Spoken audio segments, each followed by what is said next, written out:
As you saw in the previous video, the reference to the book with 7 seals was actually a reference to John's astronomical dating template for his 7 seals, which began with his reference to the constellation Libra. And you saw that the Lamb in Heaven in chapter 5 was John's reference to the annual transit of the sky between Aries and Libra and back to Aries, marking the space of 1 year. Unless you wish to defend the claim that John was describing Christ as a 7-horned, 7-eyed, dead demoniac, along with the throne of God in heaven, as laying on its side and occupied by a 2-stone idol.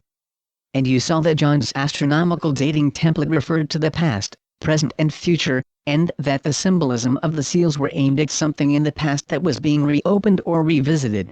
And you saw that his astronomical dating template placed the location of the opening of the seals 3 days after the suicide of Nero, and the beginning of the year of the 4 Roman Caesars. And you saw that the symbolism of the 4 horses in Revelation were a direct historical reference to the Roman circus games, which had been infamously promoted by Nero, and his murderous persecution of Jewish Christians. And you saw also that John's reference to the Roman circus had a direct connection to the coming of the Antichrist, because it was on the very grounds of Nero's circus that the Vatican itself was built, and standing in the very center of Vatican Square today is that very same obelisk that Jewish Christians were chained to and murdered for entertainment in Nero's circus, that now stands in Vatican Square today. That same obelisk that stands over an global institution, which bears not the name of the Jewish ecclesia of the New Testament, but the name of church, derived from the Latin word circus, with an historical etymology that has no connection to the word ecclesia, and no rational explanation to account for its use in translation. And you saw that the myriad around the throne included 3 classes of references to stellar entities, and had nothing to do with innumerable throngs of raptured Christians around the throne of God in heaven, as is always claimed by counter-Reformation, rapture propagandists. First, because raptured Christians would not be innumerable even if you included every saint on earth in history, and secondly because the 3 classes mentioned being around the throne were all references to things John has already openly identified as stars, and thirdly because there is literally no reference to a rapture even in the text. And now we come to Revelation chapter 6, where he begins his description and dating of the famous 4 horsemen of the apocalypse, which ironically have nothing to do with the future, as most people have been erroneously led to believe by counter-Reformation rapture propagandists. These descriptions are part of the opening of the seals, which was astronomically dated by John, to begin on an historical timeline in 68 to 69 AD. And as it was confirmed by the historical context of the year of the 4 Roman Caesars. And once again, you will see how counter-Reformation rapture theology will fall miserably short of these texts in Revelation, and do nothing but simply hide from the public the real intended meaning of the author of the book of Revelation.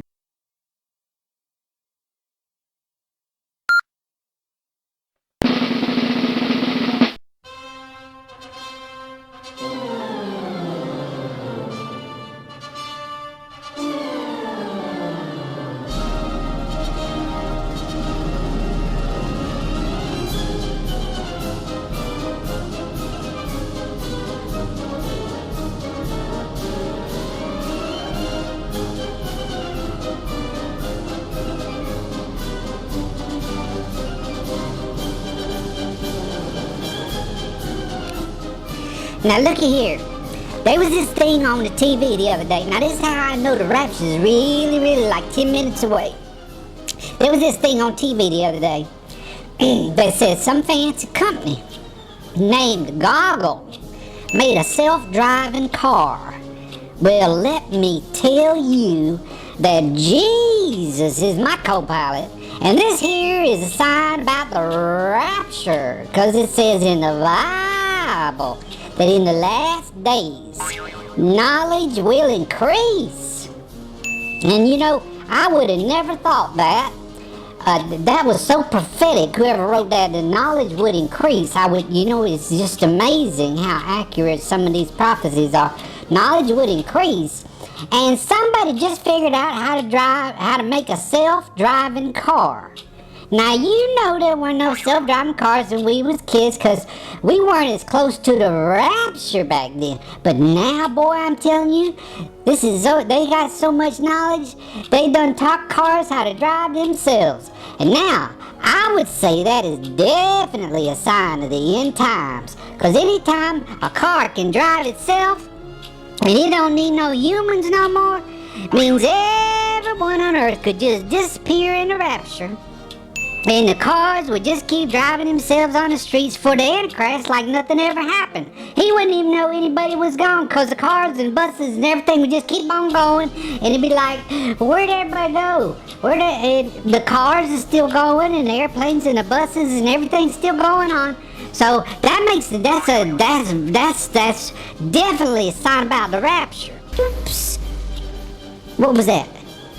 Did we just get raptured and now you're in heaven listening to me talk? I know my TV show may seem like heaven to y'all, but that wasn't it yet. It's probably just like about 10 or 15 minutes away now. Except it could be any time, even before like I finish this. Oops! Whoa, what just happened? What was that? Nope. I was just checking to see if you were ready for it, because it could happen any minute. Now, whoops! What was that? Nope, not yet. But it could happen. Whoops! What was that? Nope, not yet. But it could happen any minute now. Like before I even fit it. Oops! What was that? Not yet. But it's getting closer every time I do that. Every time I do that, it gets that much closer. Ooh-wee, I can just feel it getting closer. That's probably invented by the Antichrist, because he knows all the pilots are going to disappear, because he's seen it in the movie with Nicolas Cage, where the pilot disappears in an airplane crash. They said, so Goggle, I think they a bunch of Russian Jews. They probably said, you know what? We're going to be here by ourselves. We better teach our airplanes how to fly themselves, and cars drive themselves, because a Christian might be driving an airplane when we're traveling somewhere, and then the Christian will disappear in the rapture, and then all of a sudden a plane will crash, or he'll be driving a car, like in a taxi or something, and then a car crash. Well, we don't want that. So the Antichrist got together with them and said, here's what y'all need to do. Y'all need to invent a self-driving car, so that when the Christians disappear in a rapture, which is going to be like in 10 minutes or 15 or 20 minutes, something like that, real soon, that when they just disappear, that everything will just keep right on going like nothing ever happened, because everything is just driving itself. And they'll be like, what Christian? We don't see no Christians. Wait, we didn't know Christians. This is a self-driving car. Ain't nobody driving us. This is a car. See, your taxi cab driver didn't disappear. He's got his taxi on self-drive, and he just poof. He just poof, and he flew through the universe and through the solar systems and went all the way to the edge of the universe, and he went poof, and he's in the lap of Jesus. But the car didn't crash like it was in the movies. See, that's why they did that, because they saw that in the movies. Well, see, that's definitely a sign that the rapture is about 10 minutes away. So, don't worry about them self-driving cars, because even if you ordered one, you'd be gone before it even got to your house. So thank you for joining me today on my TV show, Prophecy in the News, Old-Timey Gospel Hour of Power with Dr. Bozo, your host. And don't forget to send me some money, so God won't have to kill your chicken after the rapture with them Jews and liberal humans, secularist humanists, and mostly Jews. Amen. Hallelujah.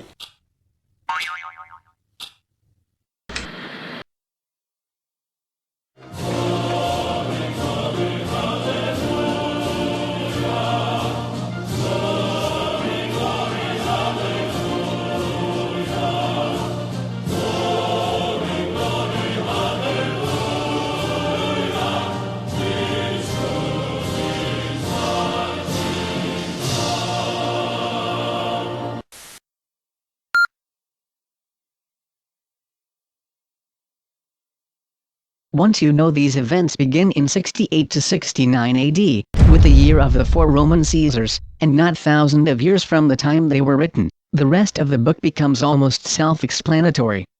The 4 horsemen of the apocalypse are an obvious reference to the 4 Roman emperors, foreshadowing a military rampage. But John does not leave it to the imagination of the reader. He very carefully defines each time frame, so that the reader knows precisely what moment in the timeline of history he is referring to, beyond any reasonable doubt.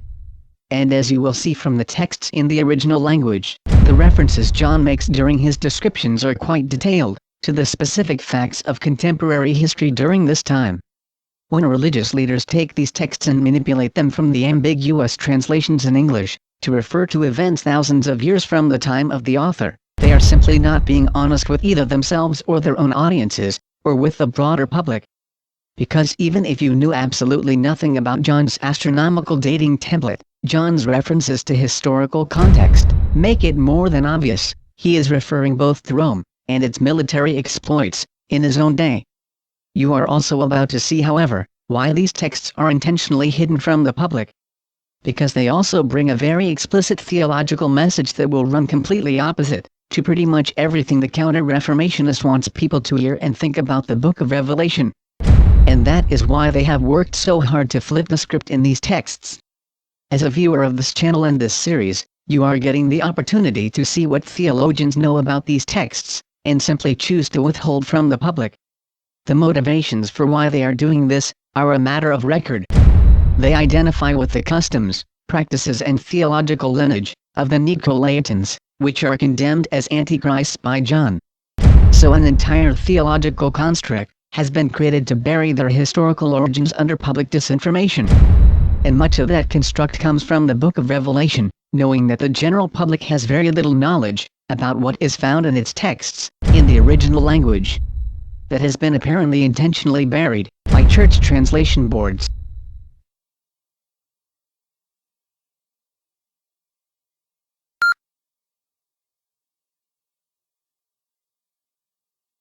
As mentioned earlier, people raised under Counter-Reformation propaganda concerning the rapture are irrationalists when it comes to the scriptures. They don't really care what the texts actually say, they prefer to interpret texts based on ink-blot-free association.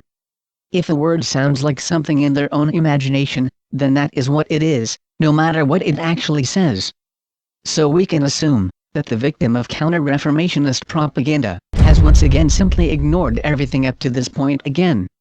And nothing that has been seen in the text or history will have changed their mind one bit. So before we begin discussing what's actually in these texts, let's once again read them precisely the way Counter-Reformationists want us to read these texts.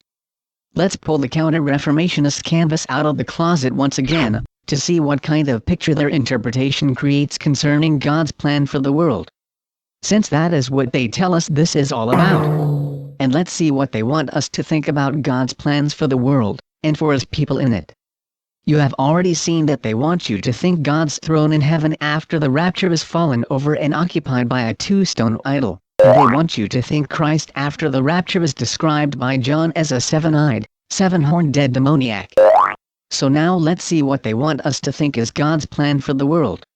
First we have the opening of the first seal in verse 1, with all the raptured saints in heaven after the rapture, and it thunders. And there is a white horse and its rider is given a crown. In the typical Counter-Reformationist ink-blot association, they tell us that that is Jesus Christ because it's a white horse, and he has a crown. After he gets his crown on his horse, he then proceeds to release the other three horses, which for some odd reason aren't him. Nor can they tell you if these are literal or symbolic horses. But they are quite certain whatever they are, Christ releases them, and they proceed to destroy 1/4 of the whole earth, because Jesus is mad because the world didn't accept him sufficiently. Even though God spared Sodom and Gomorrah for just a couple of people related to Abraham. But here, Jesus Christ is really mad, because he and his religious leaders were not sufficiently accepted, and so, Christ proceeds to destroy 1/4 of the whole world, in a temper tantrum. He does this by first taking away everyone's peace with the red horse, so they are driven by madness to fight and slaughter each other. Then with a black horse, he kills their food supply so that they and all their children are starving to death, and then he sends them calamity, disease and death, so that before it's over, he has managed to slaughter and butcher 1/4 of the whole earth, including men, women and innocent children.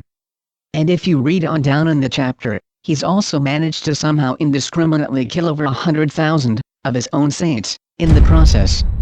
So God's plan for the earth is to kill.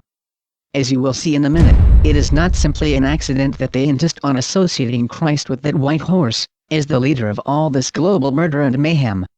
The question is their insistence on associating Christ with that white horse an accident of ignorance, or is it simply intentional? As you will see again, it is very hard to believe, it's all simply a matter of ignorance. Because the white horse is actually symbolical of the Antichrist, which counter-reformationists have actually made their Christ, in their own theology. And that is just about the only thing they are absolutely certain about. The rider on that white horse is definitely their Christ. So now we have God's plan for the world, and the post-rapture Christ, marauding across the globe throwing a celestial temper tantrum, murdering billions of innocent men, women and children, because his religious leaders back on earth were not given enough political power, fame or money. Which is really hard to believe when you see that most of these same religious leaders are millionaires who have personal visits from every politician that runs for office, seeking their votes. But alas, despite their millions of dollars, and their billion-dollar earthly political commercial empires, it still was not enough money or power, for their version of Jesus Christ, to dissuade him from indiscriminately butchering a fourth of the entire planet. At least they are remaining consistent with interpreting their Christ as a deranged demoniac, and their God as an idol of stone. But once again, if we simply ditch this false theology, which is inserted into these texts from someone's vain imagination, and follow the instructions John gave his readers in chapter 1 verse 20, that these things describe the stars, then we will discover quite a different story, once again in Revelation chapter 6, being explained. First we will construct John's astronomically dated timeline, and locate what he is referring to on that timeline. Then we will look at the text of each prophecy to see what was being actually said about the events during that time.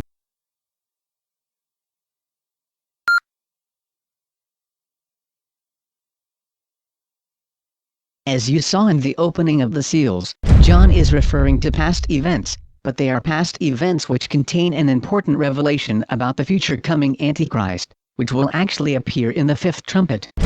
Each of the seal events up to that time, that John sees unsealed from the past, give important pieces of information about what the Antichrist is, and how and why he comes in history. John begins the very first seal with the symbolism of a white horse. But that is not all John is telling his audience. There is quite a bit more to this white horse than appears in the English translation, or is customarily explained to the public. And there is a reason that counter-reformationists always try to associate Christ with this white horse, despite the descriptions of the very demonic, and very bestial things, that will come from it. First we will zoom quickly through his astronomical timeline in chapter 6, and then we will come back to each point on his timeline to examine in more detail what he says in the text concerning each event during that time. John begins in chapter 6 verse 1 stating, quote, "And I saw when the Lamb opened one of the seals, and I heard, as it were the noise of thunder, one of the four beasts saying, Come and see." End quote. Remember, John has already sequenced the four beasts, which are at the four quadrants of the sky, Leo, Taurus, Aquarius and Scorpio, and he said that the lion or Leo was the first beast that would sound. The English text, once again, is hiding something here. The English text reads, quote, "I heard as it were the noise of thunder." End quote. The problem is caused by the fact that the word used by Greeks to describe thunder is actually the Greek word which means roar. But it is hard to understand how the English translators miss the context of John describing a lion, and ignore the definition of roar, to instead select a by implication definition that is second or third down on the lexicon list, to choose a secondary meaning that is intentionally disconnected from its immediate context in the literature. But whatever their motivations for that selection in English, the term in the Greek is roar. And that is the primary definition of the word. And he is talking about the first beast, which is the lion. And John says the lion roars. Lions do roar, but they do not thunder. But once again, we see this illogical handling of the English translation, that is so often strangely unique to the book of Revelation. The sun enters the lion constellation on exactly July 23rd. So now we have moved forward in time from June to July 23rd. John states in the very next verse, verse 2, quote, "And I saw, and behold a white horse, and he that sat on him had a bow." and a crown was given unto him, and he went forth conquering, and to conquer. John dates his prophecy, which is already past, astronomically.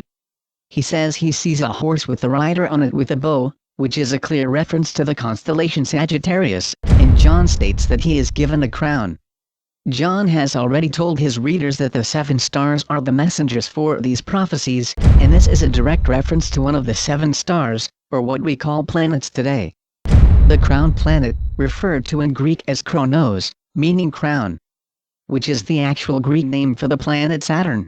And it is not an accident that John begins these seals with the planet Saturn. Dating an event with Saturn's elliptical orbit makes it very hard to miss, because Saturn's orbital cycle is 29.5 years long. That's almost half a lifetime. When Saturn reaches Sagittarius, it is not always in the same constellation or time of year when it does, because Saturn's orbit is 29.5 years long. Having it aligned directly over the head of Sagittarius, which it does, and also requiring it to be during the month of July, makes it an event which literally occurs decades and even sometimes hundreds of years apart. So it is very hard to miss, unless you just wish to do so.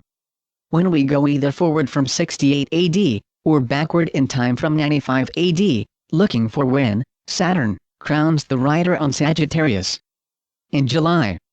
Because the first creature, which is the lion, now brings us into July, we will find it happens on exactly the very same day, July 23rd, that the sun entered Leo.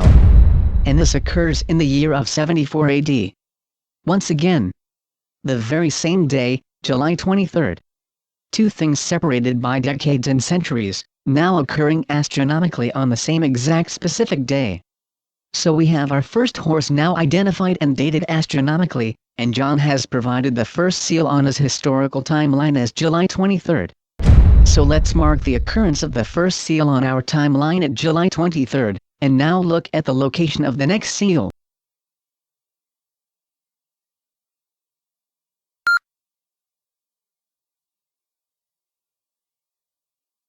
The next point on John's timeline, he references the red horse, and begins in chapter 6 verse 3. Quote, "And when he had opened the second seal, I heard the second beast say, Come and see. And there went out another horse that was red, and power was given to him that sat thereon to take peace from the land, and that they should kill one another, and there was given unto him a great sword." The second beast was the constellation of the bull, which we call Taurus. It is known for its bright red star, Aldebaran. So naturally John would associate this with the red horse. And among the 7 stars which we call planets, one of these is also red in the sky, and that is Mars. And Mars was commonly associated with war. In Hebrew, Mars was known as Tale, which means the red one. John's language repeats itself in all 4 horse references. He refers to the cardinal point constellation, and repeats the creature saying, Come and see. Then he lists what his reference is, to astronomical phenomena. The second creature is Taurus, but he says, there went out another horse, indicating that this astronomical phenomena originates in Taurus, and then as another horse, it is identified by a great sword. The constellation of the horse with a great sword is easily recognized as Centaurus. John has referred here to the transit of Mars from Taurus to Centaurus. The cycle of Mars is 3 years long. It remains in each constellation 91.25 days, the same length as a season. So in order to get the transit of Mars from Taurus to Centaurus in the very same year that Saturn crowns Sagittarius would be like trying to synchronize 2 clocks on exactly the same number, that rotate at uneven speeds 90% apart from one another, in speed. Yet, that kind of astronomical precision is exactly what we see in John's description here with the red horse. Mars went into Taurus, on May 13, 74 AD. The same year that Saturn aligned over the head of Sagittarius. Mars has a 3-year orbit, which is not so uncommon. But having it occur in the same year as Saturn aligning over the head of Sagittarius would be. So this adds another layer of precision to his time frame. The transit of Mars to Centaurus occurred on December 21, 74 AD. Thus completing the sign of the second horse. But there are some historical details that are worthy of notice in John's reference. In the text which is translated as, there was given unto him a great sword. If you look at a modern star map, you will notice that Centaurus is depicted holding what looks more like a spear than a sword. While it could certainly be easily taken as a great sword without any real difficulty, the text in the Greek is more specific. The term translated sword is the Greek word makahira. What exactly is a makahira? A makahira was a sword which came to prominence as a military weapon of choice during the earlier Greek Empire. This is what a Greek makahira actually looked like. And this historical detail confirms this was John's intended meaning. Because in earlier ancient star maps, Centaurus was not pictured with a spear. He was pictured with a Greek makahira. It wasn't until later that the visual art for this constellation changed to a spear. And while it certainly could be recognized as a great sword, John's reference to a makahira, with the constellation Centaurus, is an amazingly accurate reference to minute historical details. Now we have located the second horse on our historical timeline as December 21st, of the same year, 74 AD. Now we have two of the four horsemen identified on our timeline, both pointing to the year 74 AD with an amazing precision, confirmed by verifiable signs in the heavens, using John's astronomical dating template. Next we will look at the dating of the third horse.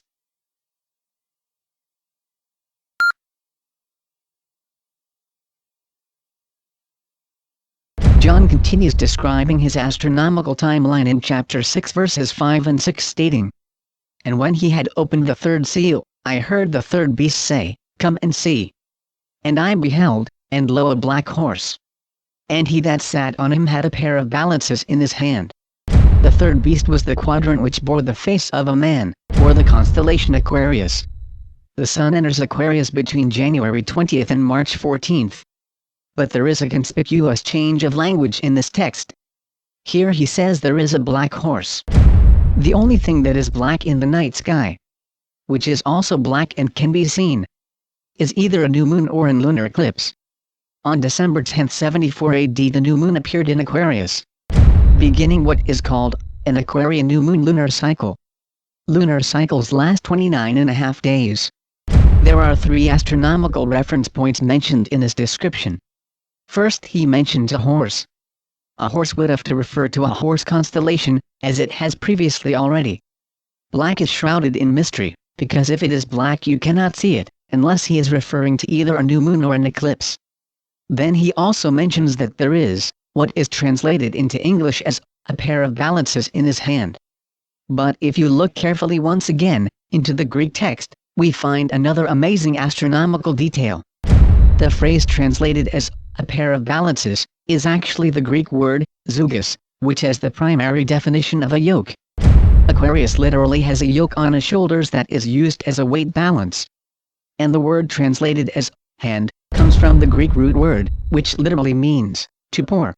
Precisely as you see Aquarius doing in the sky in John's reference. So this astronomical location is virtually unmistakable. The Aquarian new moon lunar cycle was already underway, when the sign of the red horse appeared in the sky on December 21st. But literally, only one day later, after the sign of the red horse appears in the sky, there is a lunar eclipse in the Aquarian new moon lunar cycle, precisely on December 22, 74 AD. An amazing 24 hours later. And it also even occurs precisely, over a black horse. How is that? The eclipse occurs over the horse constellation called Monoceros, which occupies another quadrant in the sky. Just like John did with the 4 living creatures in describing 4 cardinal constellation points of the sky, he is doing precisely the very same thing again, this time using horse constellations. And as you will see in the next constellation reference, his references will once again map out the 4 corners of the sky. Precisely as he did with the living creatures, only this time with horse constellations. Including this one here, called Monoceros. But the absolutely incredible thing about this horse constellation is that it is not there yet in history. It was not named until the 1600s. Or at least that is what we are told. And there is a great debate over that horse constellation because it is shrouded in darkness, historically. Despite the fact that we are told today, this horse constellation did not exist until the 1600s, there are what some researchers claim to be references to it in archaeology. As you see here, these seals which were found in the Indus Valley, are said by some to depict the constellation Monoceros. And the astronomers first noting it on the stellar map in the 1600s claimed it was found on ancient Persian seals. Yet most astronomical historians will tell you today it did not exist until the 1600s. So this constellation is shrouded in historical darkness, making it literally a black horse. And John is pointing to this very horse constellation by the name Monoceros today, and calling it the Black Horse. Which obviously it would be, if it is not even named yet, in his own day, or was obscured into darkness, in history. It would literally be a horse constellation that is black.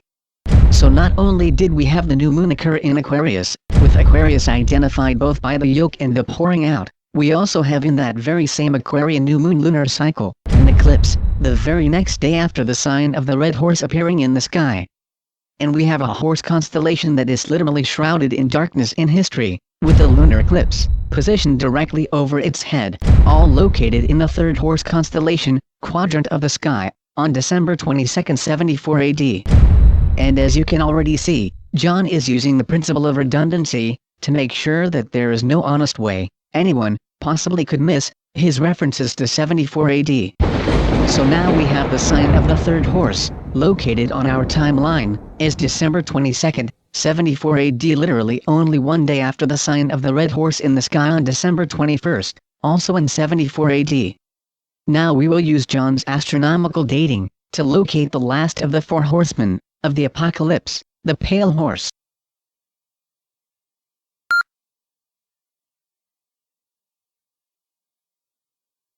In this section we will now look at John's astronomical dating for the fourth seal or the fourth horse of the apocalypse. John says, in chapter 6 verse 7, the following, quote, "And when he had opened the fourth seal, I heard the voice of the fourth beast say, 'Come and see,' end quote." Then he follows by adding the astronomical marker, which will occur in Scorpio with this description, quote, "And I looked, and behold the pale horse, and his name that sat on him was Death, and hell followed with him." End quote. He identifies the next event being signified in the fourth beast, which earlier was identified as the constellation Scorpio. The Greek word translated as pale as in, pale horse, is chloros. It is the root of our word chlorine. Chlorine is a white color, with a slightly light green tint, and its coloring was why it was given the name. The star of the seven stars which has a slightly light green color in the sky, is Venus, and the constellation it should be seen in is Scorpio. Venus takes 8 long years to complete a cycle through the constellations. So having it occur, precisely where John says it should be found in Scorpio, precisely when all these other signs are happening in the sky, including the 30-year cycle with Saturn and a 3-year cycle of Mars, and a lunar eclipse in an Aquarian new moon lunar cycle, is literally beyond astronomical odds. But once again, we find in the stellar map, precisely what John is describing, precisely where he says it will be located. On December 23, in the very same year of 74 AD, and precisely only 24 hours after the previous sign of the black horse in the sky, Venus enters the constellation Scorpio. Precisely 24 hours later. And it is located exactly where John says it will be found, beyond all odds. So no one could simply make this all up. This is literally and actually, precisely what John was describing in the book of Revelation with these symbols, not things thousands of years away, or in eternal heaven, after a rapture. These things were about signs in the sky which dated his timeline. The planet Venus in Scorpio is the sign of the timing, but what about the horse? And the comment he made about death and hell following? Here again we see another amazingly detailed astronomical reference to the sky.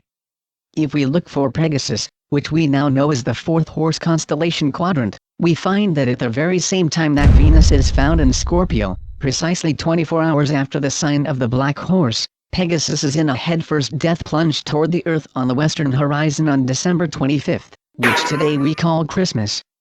On December the 27th, just 2 days later, Venus transits out of Scorpio, and into Ophiuchus and Serpens, which John calls death and hell. What does that have to do with death and hell? Quite a bit actually. And it makes his reference to this astronomical constellation remarkably fitting.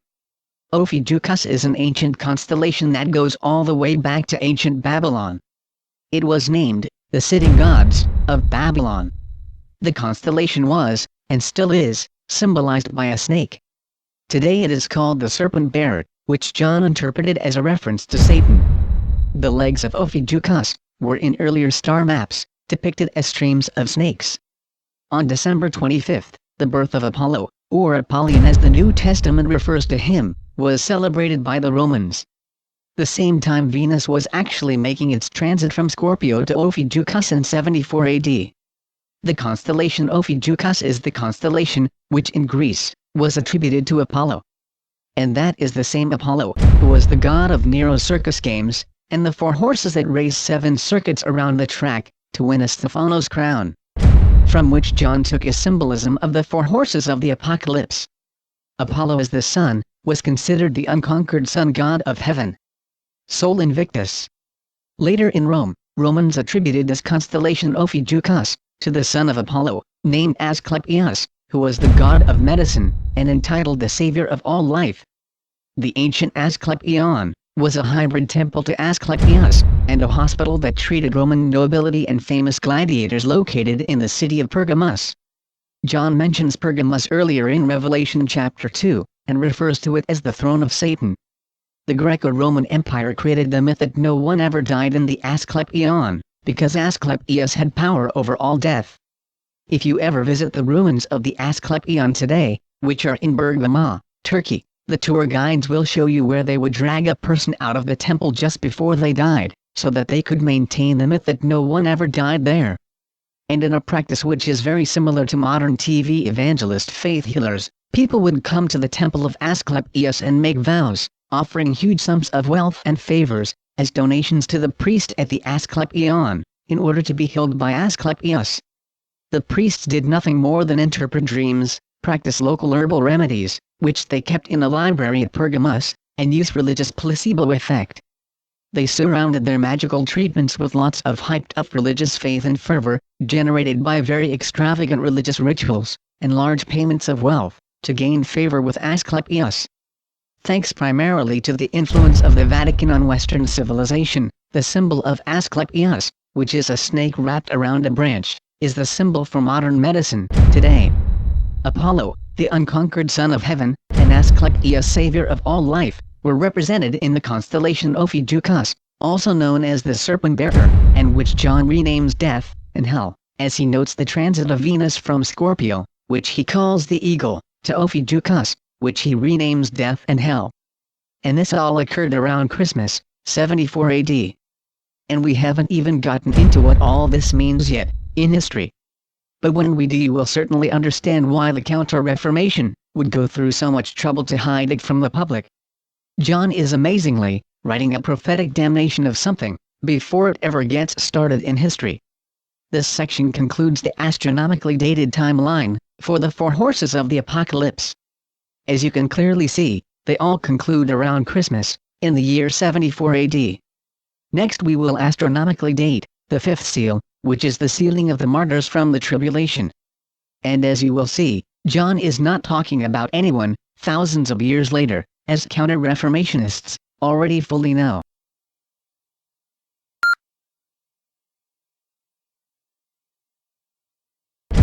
We have now completed the 4 horsemen of the apocalypse, and we have discovered they all refer to a period of time from 3 days after the suicide of Nero, and the year of the 4 Roman Caesars in 68 to 69 AD, to around December 25, 74 AD.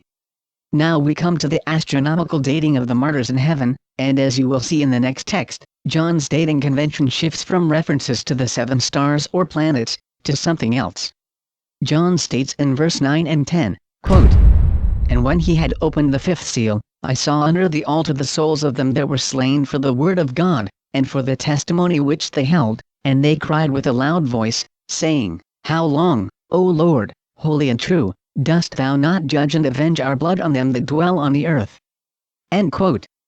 As pointed out already, one term translated earth is actually the Greek word gay, and only means land, and by extension, a region or country.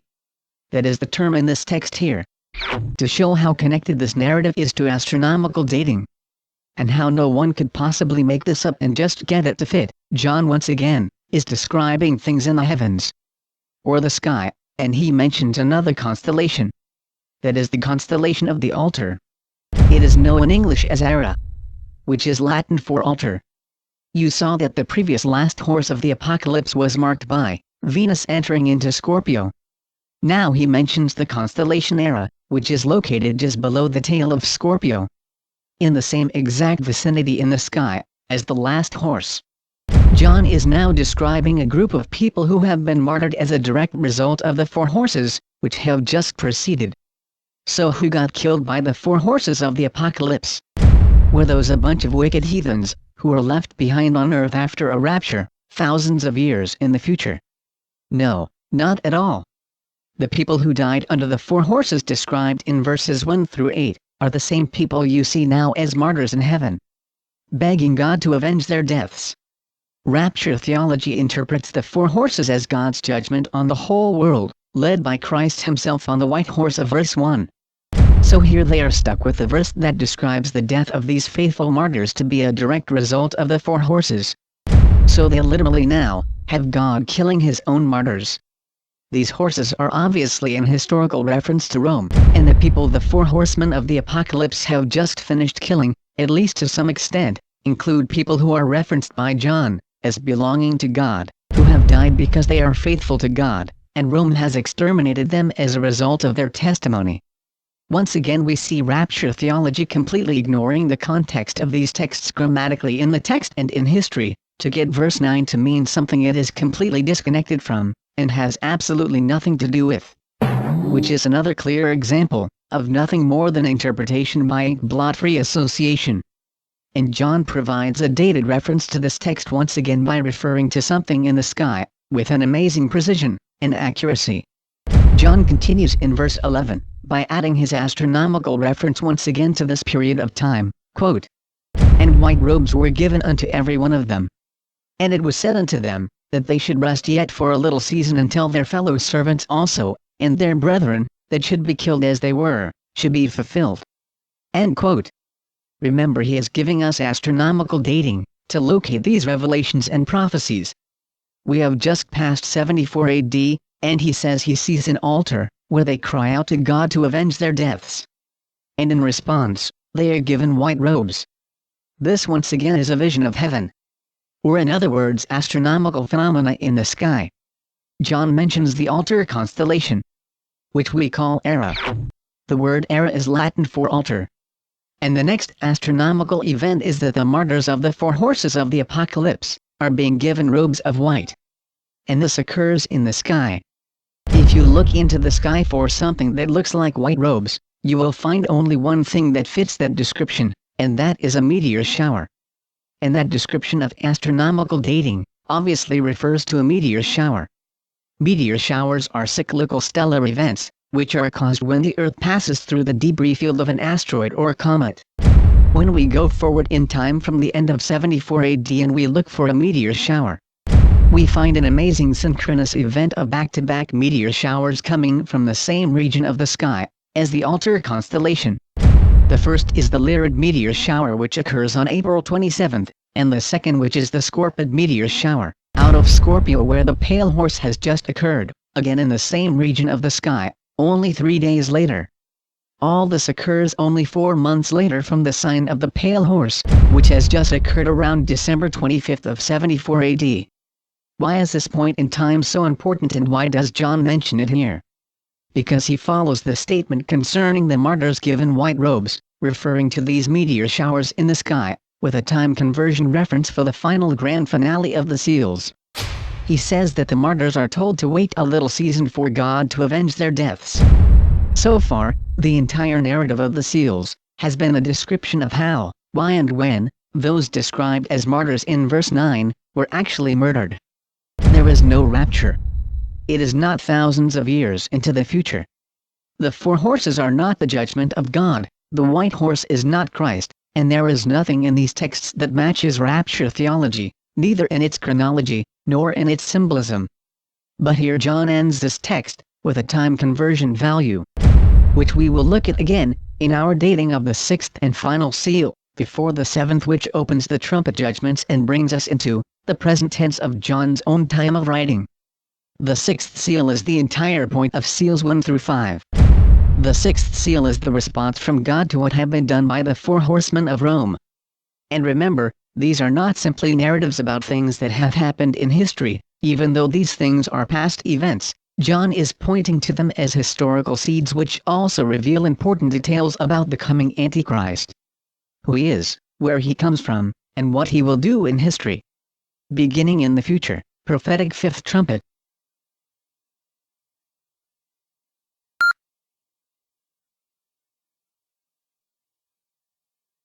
Now we come to the dating of the actual real seal judgment, because there is actually only one described in the seals. This judgment from God comes because of what was done in the first four seals, and as a result of the prayers for justice, which have come from his martyrs. John describes the sixth as follows in verses 12 and 13. Quote, "And I beheld when he had opened the sixth seal, and, lo, there was a great earthquake. And the sun became black as sackcloth of hair, and the moon became as blood. And the stars of heaven fell unto the earth, even as a fig tree casteth her untimely figs, when she is shaken of a mighty wind." End quote. This text, on the surface in English, looks like the description of a solar eclipse and a lunar eclipse. But there is a problem here that eliminates the references to the sun and the moon as astronomical phenomena, and it is buried in the Greek grammar. The interlinear text reads as follows. Quote, "And I perceived when it opens the sixth seal, and a great cataclysm occurred, and the sun became as sackcloth of hair, and the whole moon became as blood." End quote. It appears that the description of the darkness observed in the sun and the moon, in this text, is actually coming directly from a geological cataclysm event, not an astronomical cycle. But he does add that there is a rather substantial meteor shower, which would not be produced or impeded by geological phenomena. So we do have a large meteor shower, even though we cannot use the sun and moon in this text as astronomically dated. But we also have the time conversion value mentioned earlier in the fifth seal, in the previous section. That gives us two dating values to cross-reference. The time conversion value, as you will see in just a minute, is actually more than sufficient on its own to date the sixth seal on John's historical timeline, but the meteor shower will help to confirm the general time frame for what John is describing. So let's begin first with the time conversion value, and then follow it up with a singular, astronomical reference to a large meteor shower. John stated in verse 11, of the previous verse, quote, "And white robes were given unto every one of them. And it was said unto them, that they should rest yet for a little season." End quote. The phrase, "a little season," is where we find our next reference to the timeline. It is a time conversion value. As you saw earlier, John is using the same prophetic principles and techniques in his book, that are found in the book of Daniel. The two main methods of dating prophecy were astronomical dating, and time conversion.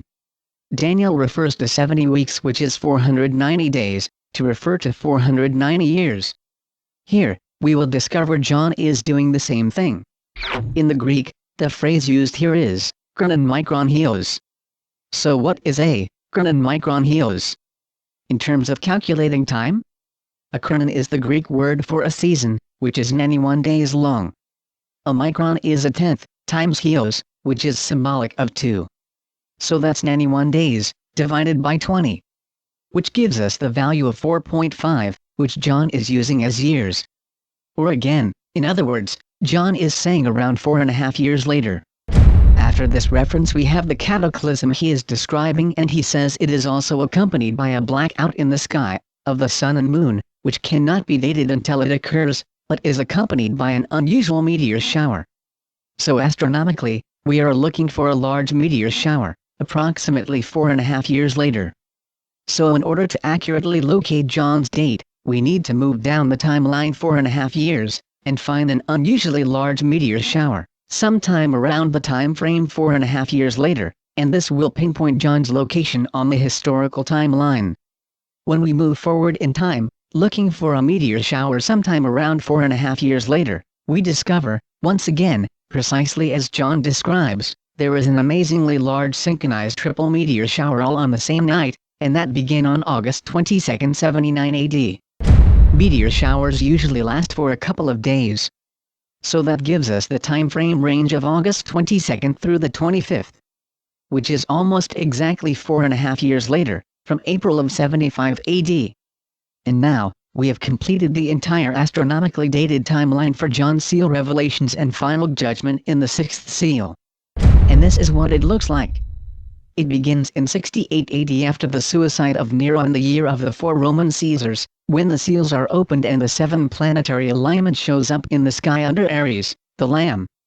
Then the white horse of the apocalypse comes on July 23rd, followed by the red horse on December 22nd, the black horse on December 23rd, and the pale horse on December 24th through December 27th, all of 74 AD.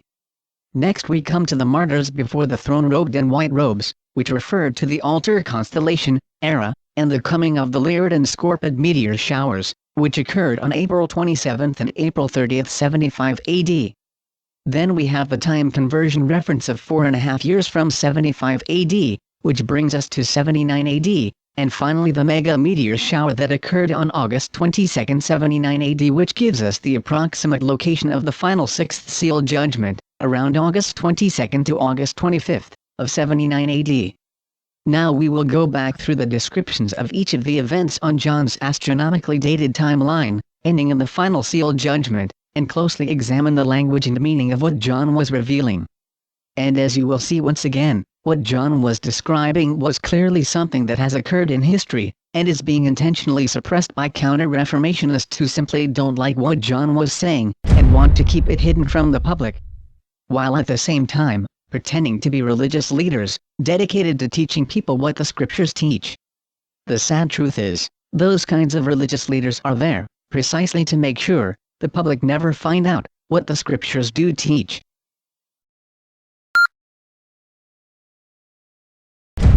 We have just gone through every verse in Revelation chapter 6, that refers to the astronomical dating of John's timeline.